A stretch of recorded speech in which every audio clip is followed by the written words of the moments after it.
The next topic that we are going to cover is the rational root theorem. In the previous video, we were given some values that would be zeros of a polynomial so that we could start dividing synthetically by those numbers.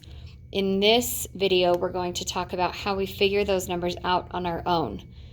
Really, what we're going to be doing is making a very long list sometimes of potential things that might work, and then we have to go through all the work of doing synthetic division over and over again until we find actual zeros.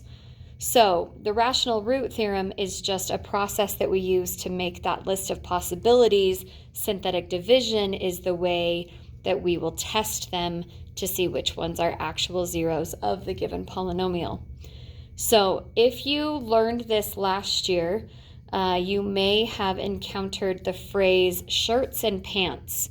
I know that there are a few teachers at Payson High School who like to refer to the factors of the constant kind of like different color shirts in your drawer that can be paired with factors of the leading coefficient, which would be different colored pairs of pants in your drawer. I am just not that creative, but there it is. That's what I'm talking about, if that makes sense to you. If you've never heard of shirts and pants, it's probably because you were in my class and we didn't talk about it. Anyway, so for this particular polynomial, we have 1x cubed minus 4x squared minus 19x minus 14. The list, our possible rational roots, comes from all of the factors of the constant. The constant is going to be this piece at the end.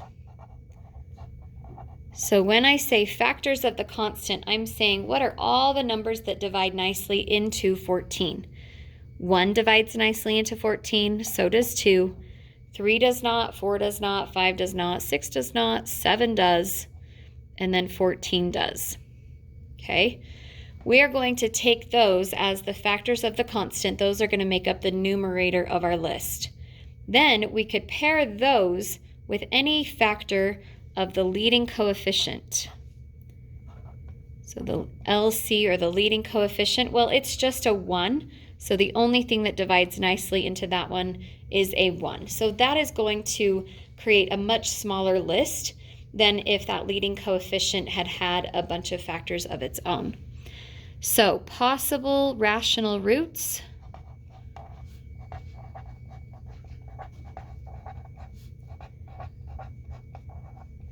could be the positive or negative versions of 1 or 2 or 7 or 14 divided by any of these factors, which it's not a very exciting list when there's a 1 down there.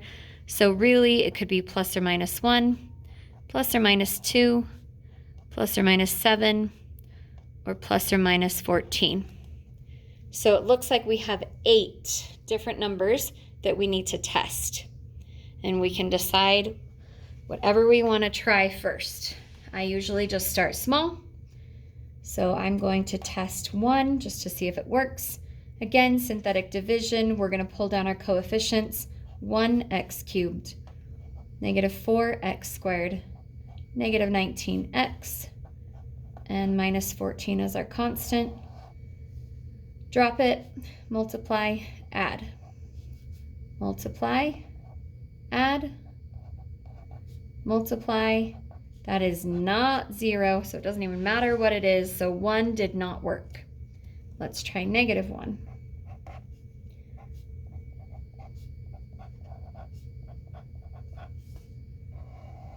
Drop the 1, negative 1, negative 5, 5, that makes negative 14, 14, look what we have here, a 0.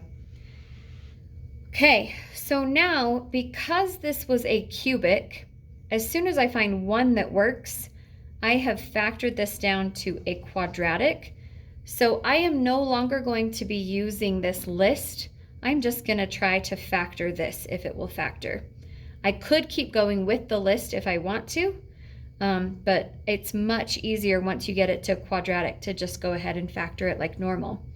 So because negative 1 worked, that means that our original polynomial p of x is x plus 1 times this polynomial that we have down here, which is an x squared minus 5x minus 14.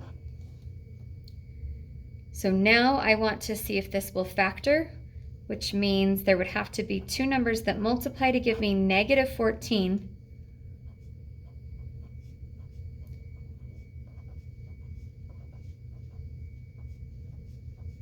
And they need to add up to negative 5, which there it is right there. So this factors into x plus 2 and x minus 7. We have the factor that we used originally, the x plus 1. So p of x completely factored is x plus 1 times x plus 2 times x minus 7. So the zeros of p of x are -1, -2, and +7.